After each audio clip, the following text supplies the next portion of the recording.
This is Recruiting Unfiltered. He's a Division I player. Committed for suicide, basically. We're going to cover the full gamut. Now, roster limits actually become a detriment. High school athletes need to really open their eyes. We are here to talk everything recruiting. Recruiting Unfiltered.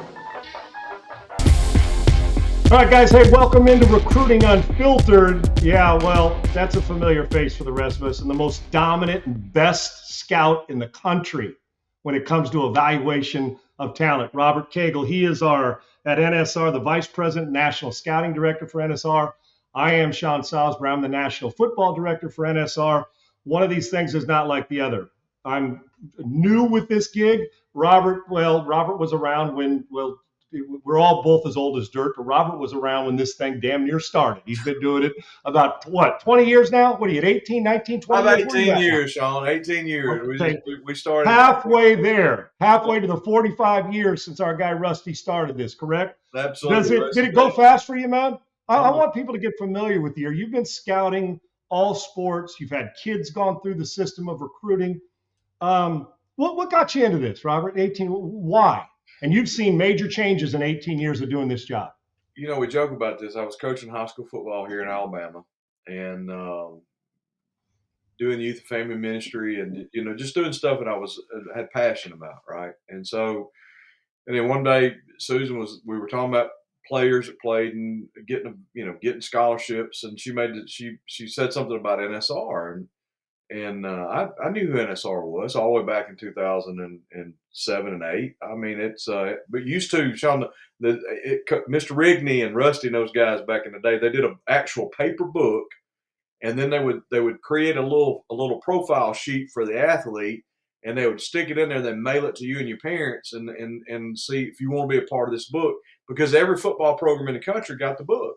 Every coaching staff got the book. And then they would do this video. So it was pretty cool. So I knew about them way back, all the way in 1984 and 85. Okay, all the way back when it was when I was playing. And so Susan makes mention to me, hey, what about this kid? And I said, well, if they're going to be able to get a scholarship, and Sean, this is today's mentality today. Okay, here it comes. You ready?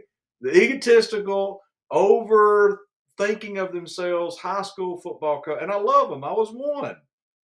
Well, if a kid's going to get a scholarship, I'll get them one. I'm sure you will, big dog. I mean, And so she mentioned that to me and said, well, what about this kid and this kid and this kid? And she mentioned all 7 or 8 kids. And I said, well, I didn't have the right connections. I didn't have the right.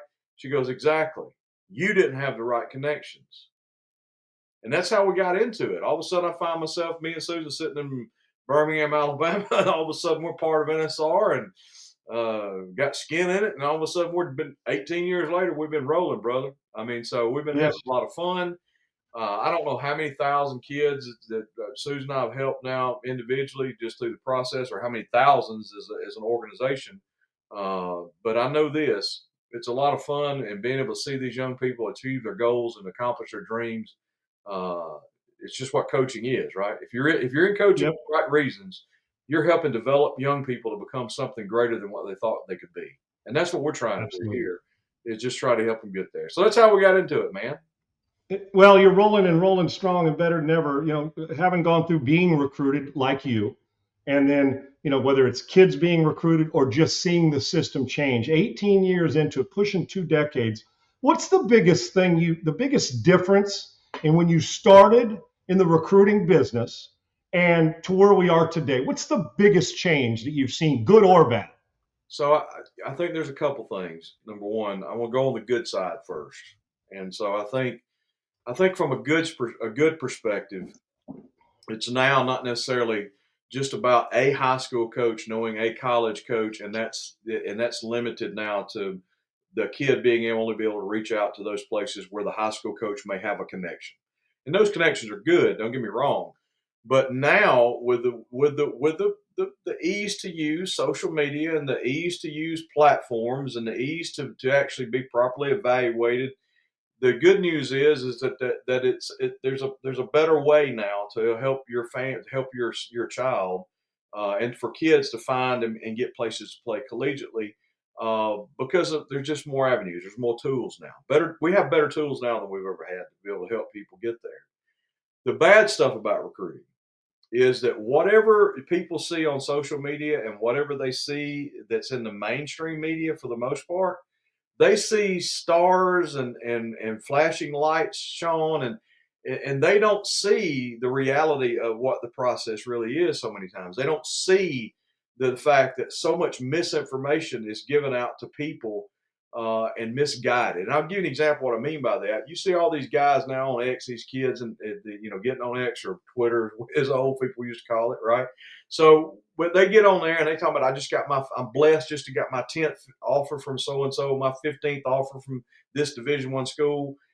We just passed a December signing day, and then we're going to get to a February regular signing period, and all those guys that said they got an offer ain't signing. In Southern English, they ain't signing because they never possessed a real Which offer. means they don't have an offer, They correct, don't have Robert? an offer.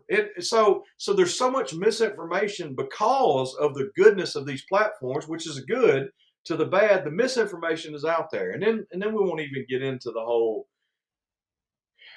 Look, I'm not going to get into the moral, ethical, etiquette debate that goes on with NIL and transfer portal and all that stuff. We're not, it is what it is. So we have to deal with it.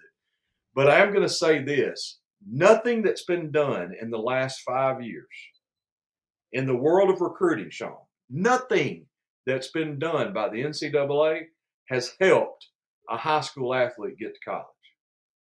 Nothing. Right. And so, what's interesting? Yeah, go ahead, Robert. Well, everybody starts seeing these different things that are posted and shared, and nothing helps. It's all been inward toward the schools, money, and the players that are playing.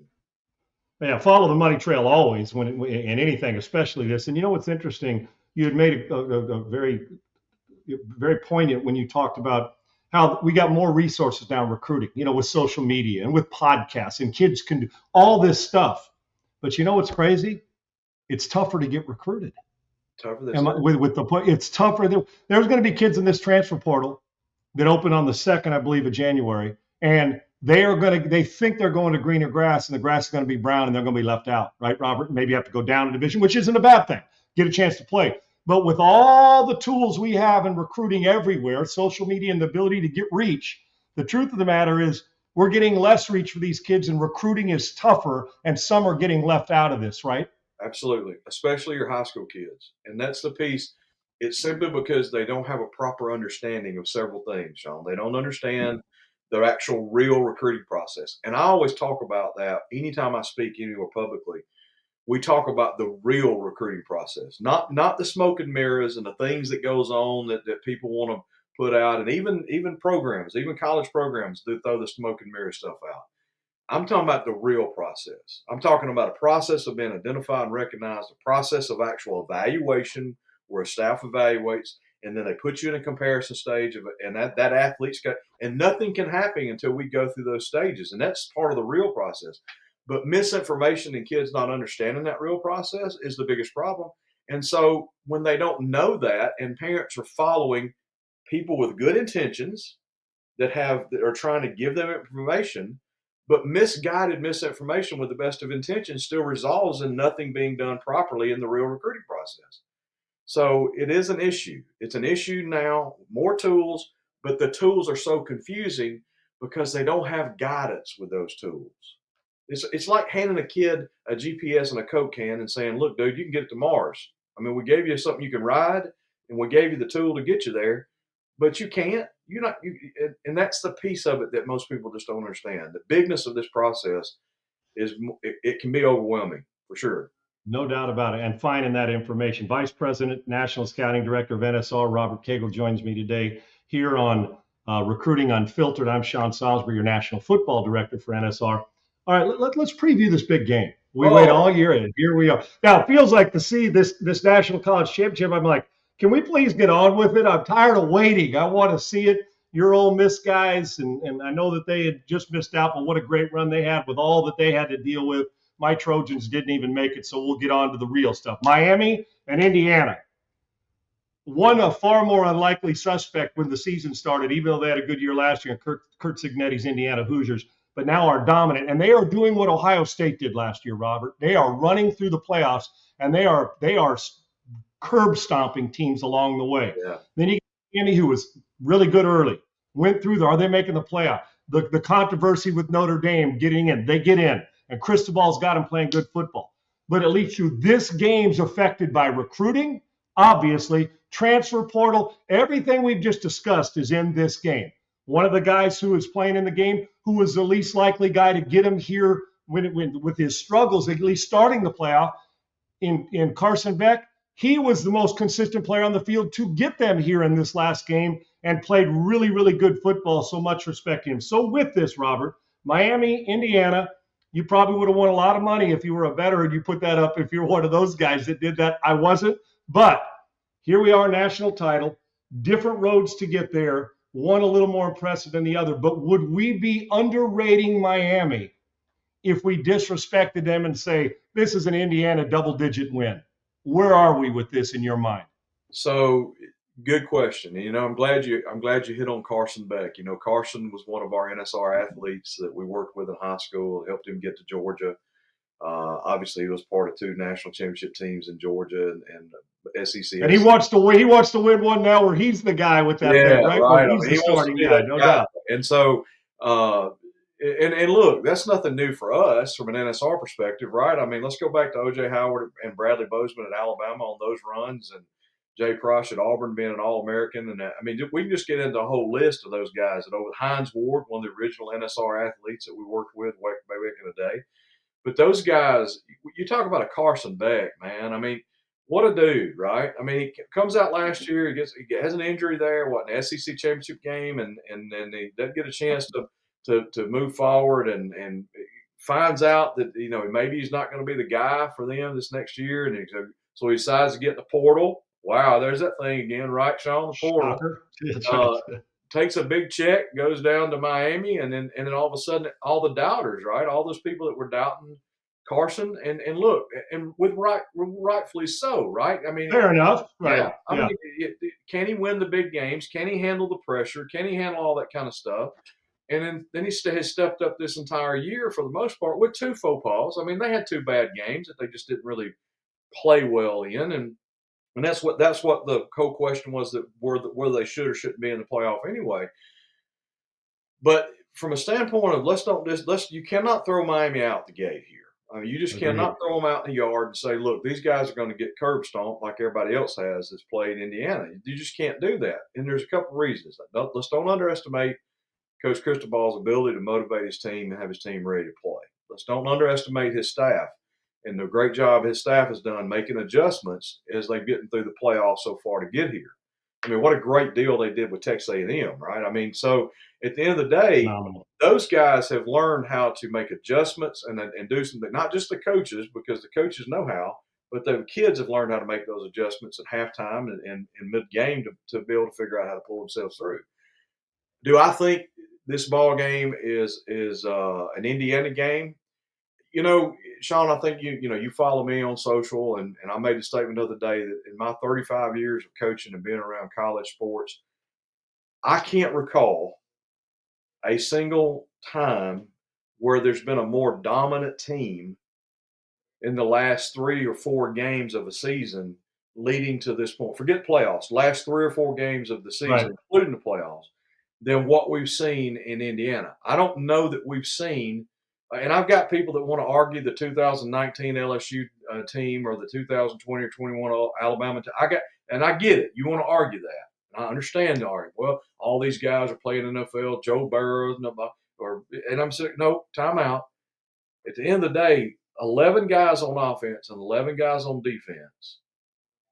This may be the most complete 22 as far as playing your position, understanding your role, executing your position every play, and playing at a high level where there's just not many mistakes. This may be the best team that I've seen in 35 years.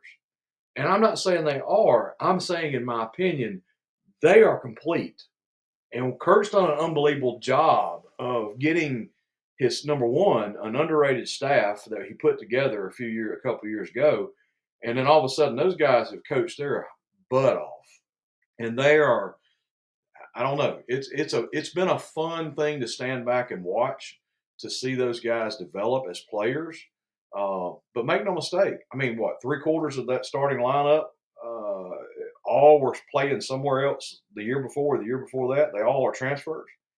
I mean, so there we go again, right? You got 23 and Yep. 24 and 25-year-olds out there playing against some 19 and 20-year-olds. But then again, Mario's Yep. doing the same thing at Miami. They just brought in a bunch of transfers that can play, including his quarterback from Georgia. So I think it's going to be interesting to see. I'm excited about the ball game. Although my Ole Miss guys didn't get there, Played their butt off though. but they had a great run. Pete Golding's going to do an unbelievable job in the future with them. I do believe that he'll make a run again. But I will tell you this Indiana team is special. I think we all can agree to that. That's been around coaching and been playing. If I had to pick one and say, look, this is a guy that's going to win, I think Indiana wins. I don't think it's going to be a 21-point spread or I don't think it's going to be that when it's said and done. I think that Coach Cristobal and Miami will keep it close, and I think they'll play physically up front with those guys, and I think it'll be a little bit closer football game going into the fourth quarter than Indiana would have expected. But I do expect Indiana to come out and win it. Think about this, Robert, and there's so many layers to this game and how they got here. And a couple things that stick out in terms of the recruiting. This is the last four quarterbacks that will have played in the national title are all four transfer portal guys. And that's the impact, which affects high school guys, but also gives other guys hope that say, man, maybe I can go get one. Whether it's Will Howard, who won it. Ohio State's team last year is doing what Indiana did. Indiana's in the playoff where they're just curb stomping everybody once the playoff begins. And I want to make a point on what you said about Indiana's last few games before the playoff. But they've done that. Will Howard, Riley Leonard at Notre Dame. And then you look here, Carson Beck and at Mendoza, who was at Cal, came there. All four starting quarterbacks. So, folks, this isn't by chance. These teams are letting you train them. And then when they get them, they go there and they're reaping the benefits of a veteran quarterback in big games. And make no mistake, in huge games, being a veteran does matter and experience matters. So the two things, you mentioned Cristobal in Miami. This is a physical, he's brought back, and there's so the contrast between bunch of three-star guys played in smaller division, go to Signetti basketball school, and they've been in the playoff 2 years in a row. His 2 years, and he's had two different starting quarterbacks. Miami, the swagger and all the great players on the sideline, and Michael Irvin looking like he's still got eligibility left, and Cristobal, a former Hurricane. I mean, all the stuff that goes into this, it's swagger versus, man, we're just happy to be here, but they're not just happy to be there. They've got the world fooled. Signetti believes they're going to win and win big, as does Mario. So you get the physical nature, then the underrated physical nature, and everybody's talking about everything. Indiana's defense has been as dominant as anybody in this postseason. That's the piece, Sean. They have been I know. Amazing. They have. And right, and they dismantled Oregon's. I mean, they were phenomenal with the way they went about their business defensively. Well, with that, you go back to what you're talking about at the end of the year, and your argument is so valid. And there was a kicking point. Everybody goes through adversity and ups and downs, but that Penn State game, when they were on the road, Franklin had been fired. Penn State was playing really good football in this game, and Mendoza and Indiana got the ball back, had to go 80 or 85 yards, backed up. Mendoza drops back. They have no timeouts. They're down. They got to go 80. They got to take it the distance. Mendoza takes a sack. Clock's running. Next play comes up, hits an outcut, then hits a seam, comes back and hits a comeback back shoulder, then hits another bender to the tight end, and then the one in the back of the end zone. There was like three great catches. Ball placement was phenomenal, and they came back. Even though Penn State wasn't the same team, it's hard to win in Happy Valley, and they went in there and did it. Well, the guy, and I think that was his signature Heisman and I'm going to be the first pick of the draft moment. But we've seen it with both teams. Fletcher in the playoff game with a Miami team that desperately needed a guy to run the ball well. And then Indiana's defense. And then Indiana's playing, Robert, they're playing like they're Alabama in the past. They're playing like they are Georgia in the past. There's this feeling of, yeah, we don't need five-star recruits, although it's nice because they just don't get them. We're going to develop, and they get buy-in. Both these universities have buy-in. And the reason I'm leaning towards Indiana on the game is I just think they're playing better all around. And I think it's going to be a one-score game or less. I do. I think physicality would be a lot of it. But there's this feeling of, and it's not, you know how sometimes people will carry a chip, Robert, and that they're bitter towards the other team or how they've been treated, the lack of disrespect. You hear that all the time. And then it bugs them, and before you know it, they're down 17. Indiana has taken that. They don't even talk about it. Oh, yeah, talk about what you want, but you're going to respect us with the way we play. And just the two contrasts in it, both good teams. I was one of those guys that did not think Carson Beck was going to play big in that moment. I did not. And that I've seen the up and down, no doubt talented. I love his grind, but he showed me something when he ran the third down run, the opening playoff game, then comes back this week. And all the talk that he was the weak link, could he play under pressure? And he did every single thing necessary to help Miami get that victory. And there's got to be confidence with him. So to pay that off, I think this is going to be a great game. I don't think we're looking at a game in the upper 30s. I think defense will rule. It's going to simply come down to which one of those quarterbacks makes that throw or that run or doesn't give somebody the short field. I love the game. Both stories, the comeback for Miami and Indiana 2 years. Cignetti is you can't do what they've done, Robert, and not have buy-in. So regardless of the recruiting, and it ties into NSR, recruiting portal, and people that are impacting programs, it just goes to show you if you're a three-star or somebody who's not getting heavily recruited, there's a place for you. And Indiana has made sure the development of their players and buy-in has put them in this position. 2 playoffs in a row and now a chance to win a national title. And it's not Bobby Knight's basketball team. No. It's incredible watch. It is. And something you mentioned is we were going through this, right? My son played Division I football at Jacksonville State, and he coached collegiately and was an OC for a number of years. And we were talking before the ball game and during the game, just texting back and forth. And when they were playing, when Miami was playing Ole Miss, and he kept saying Beck's probably going to make the mistake. He, as a coach, right, was sitting there looking at the past, going, he's going to make the one mistake. I realize that's coming from a guy that's a little bit of an Ole Miss fan too, right? But at the end of the day, the mindset was, look, has he really proven it? And the thing is, Sean, how crazy are we to sit here and second guess a guy that's proven himself everywhere he's gone, but yet we always want to go back and say, well, this guy's going to make the one mistake, right? Right. And Agreed. He didn't make it. 100%. And he didn't make it. In fact, he was the game changer. Carson was the change agent that changed the whole process of winning in the last 3 games. So this dude is don't write him off. It's going to be a battle, but I think it's going to come down to whoever plays the most mistake-free defense. No blown coverages. In place, making tackles in space. Agreed. Absolutely. Do your assignments up front. Take away lanes and do the things you need to do as defensive linemen, as linebackers. And I think that's going to be where it comes down to play. It's going to come down to that physical side of the game. Yep. Again, that's old football, right? I mean, that's just old. Yeah, well, Robert, finesse teams don't win championships at any level. Now, you got to have some big – when a guy's open on a sluggo or a stop and go and you got the big play to happen, you have to make those, the run by Carson Beck.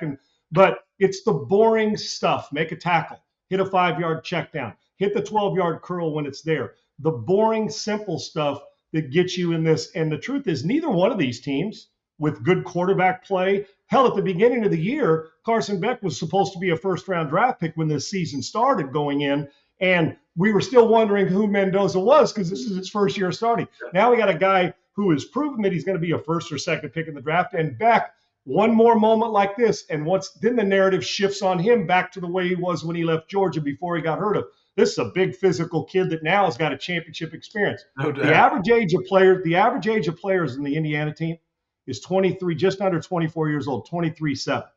And that is 8 4- or 5-star recruits when they were getting recruited. So you tell me, experience or high school talent? Listen, talent doesn't mean a hill of beans if you can't develop it, believe in it, and get buy-in in the right system. So you know what? If you're coached right, and when people say, well, coaching really doesn't matter. Yeah, talk to a bunch of people who don't have coaches right now or that had to fire their coach because it didn't work because they couldn't get out of their talent. What's necessary? I'm with you. Neither one of these teams wants to throw it 40 times. They don't want to throw it 30 times. They want to throw it 25 to 26, 27, 28 times. They want to run it. They want to hit you in the mouth and get out of the building. even though they're both capable of big scores, the physicality wins championships, and then you just can't make that one or two errors. Comes down to 6 or 8 plays a game, brother. Look, when I was coaching, Sean, I mean, it was really simple, okay? Now, let's just do simple math. I got 4 downs to get 10 yards. If I'm averaging 4 yards a tote every time I hand it to somebody, I ain't got to worry, do I? Agreed. I'm just going to run the clock out. I'm going to run the clock out. Yeah, hit it in the fairway and go make pars and birdies, brother. What you going to do, right? I mean, I'm sitting there every 3 plays. I'm rolling chains. I don't have to ever throw the ball. I had a coach where in high school years ago, Sean, you're a quarterback. You know what I'm talking about. He says, look, when a quarterback drops back, there's 3 things that can happen, and 2 of them are bad. And I always used to think about that, right? I mean, I'm thinking, well, but the same thing can happen when we hand the ball off too, right? There's a couple things can happen, and one of them's bad. He could fumble. But the point is that we look at this and we go, the physicality of the game. I think this is going to be one of them old school, set the tone. I wouldn't be surprised if score's not 3-0 or 3-3 at the end of the first half, 6-3, some crazy thing like that. And then I think it'll open up the second half a little bit, and then like a 23-20 game type of game. That's how I'm with you. So one late scores, back and forth, 2-minute type drills. As we end this real quick, and we're big on the recruiting. We love NSR golfers as well. We got a lot of them out there. In this national championship game, it comes down to this. I fully believe it. You got to win championships. You got to be able to birdie the par 5s on the PGA Tour. If you don't birdie or eagle par 5s, you can't win the big tournaments because those you can't. You make pars there, so you got to birdie the par 5s. Or you get lapped by the field or eagle. You got to par the par 3s. Par 3s change. So this game, the majority of this game is going to be par 3. Can you hit an 8-yard flat route? Can you make a 3rd and 2 or a 4th and 1? The big birdies and eagles where you drive the green on a short par 4. Or you're on in 2 because you're so long on tour and you're one of those guys that can smoke it and hit a 3-wood 310. If you're one of those guys, and then you make that's fine when they're there, but you've got to make a 3-foot putt and you've got to par the par 3s in this game. And if you do, you will win this. The team that bogeys a par 5 or bogeys a par 3 in this tournament, meaning the national championship game, they aren't winning this game on Monday night. They're just not. Well, Sean, and I'm going to love your analogy, and let's take it one more thing, right? The team that can kick the 45-yard field goals and not miss them may be the team that wins. That's exactly right. I mean, that may be 3 or 4 times a game in this one, no doubt. And that's that piece of it. We talk about, and when recruiting, we always talk about how the kickers, right? They're the kickers are the last ones ever to get picked up, and long snappers and all. But yet in the big games and the big moments, you take away the quarterback, the wide receivers, the defensive backs, you take away all of a sudden when the eyes are on the world are on a game, it's going to come down to some dude that was kicking a soccer ball when he was about 15, 16 years old. Can he kick it through from 45 yards, and can he do it when time's running out, and can he do it consistently so that his team has an opportunity to take advantage of field position when they kick off? That's where this could come down to. But that whole thing of it, right, is just about making pars on par 3 and birdieing an eagle on par 5. You got to knock those things down, and they got to be automatic. No doubt. And if you want to know if that's not all you had to do is watch the NFL playoffs over the weekend. Watch how the Baltimore Ravens missed out. Not to blame it on the kicker, but we're like, oh, kicker, until the game's on the line. And then they're the most important people, and we love them because they save us and put rings on our finger. Adam Vinatieri in the NFL knows how that feels, as do others. Robert, great stuff, man. Again, this is Robert Cagle. He's the Vice President, National Scouting Director for NSR. I am Sean Salisbury. This is Recruiting Unfiltered. We do it every week. Robert, let's do this again, man. I love it. Good preview of the game and a good insight of what recruits are facing. Moving forward, Robert, I want to talk, next time, numbers, scholarships, and roster increases. There's this perception that that's a great thing, but is it? And we'll also talk about what's this going to look like when Robert and I are out there scouting and evaluating 10 years from now for you recruits. Well, let me give the audience a nugget, Sean, just when we get our heads back together again, okay? All right, 100. What's the number now? 105? Is that the number? Everybody got all fired up because the number's gone to 105. Right. Oh, yeah. Yep. Does everybody not realize that they were already carrying 125 to 130 on their rosters before? They don't. Well, they're about to. Yeah, we call that a tease in the business. So you will want to tune in for Recruiting Unfiltered again. Robert Cagle again. Great stuff, brother. It's always great to be with you. My best to your wife. And to Brett, who's a big part of this production. He's the reason we even look halfway good anyway. So we'll do this again, this Recruiting Unfiltered. Grateful to be a part of it. Brought to you by NSR. For Robert, I'm Sean. And for Brett, we'll see you next time.